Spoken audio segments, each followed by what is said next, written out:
Bonjour, je m'appelle Benoît, je fais partie de la formation SC, l'Institut supérieur de cannabiculture. Bonjour, moi c'est Kevin, 36 ans, et pareil, certifié à la formation ISC. Donc là, depuis à peu près 2 semaines, j'ai 2 stagiaires de l'ISC qui me prêtent main forte à la ferme. Ça me permet vraiment de faire des choses que j'aurais pas pu faire avant et à plus grande échelle. La formation nous a permis de faire beaucoup de contacts et nous a mis en relation avec cette ferme, la ferme bio de Pigerolles, qui nous permet de pouvoir travailler la plante de façon concrète.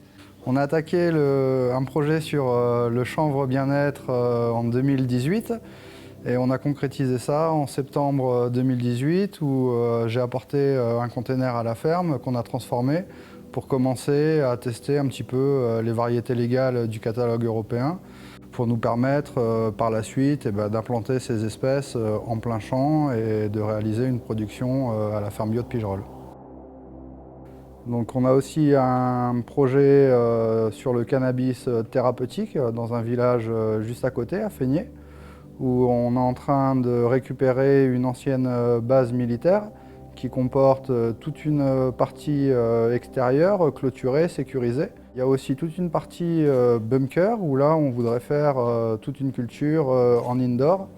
Je pense qu'on manque de structures comme ça en France et que du coup le marché risque de nous échapper assez rapidement si on n'a pas des gens professionnels et compétents dans leur matière.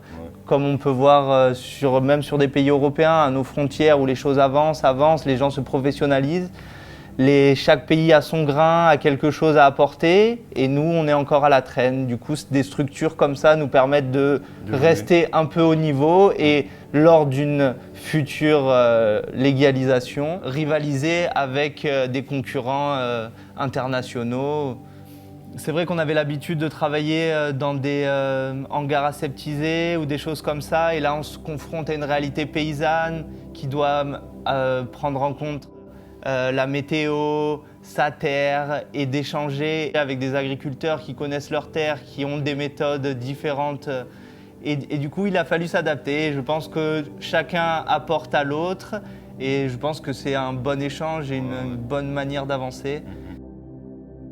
Et on remercie aussi ISC qui, au final, ça ouvre certaines portes et puis c'est à nous de pousser les autres pour ensuite voler nos propres ailes.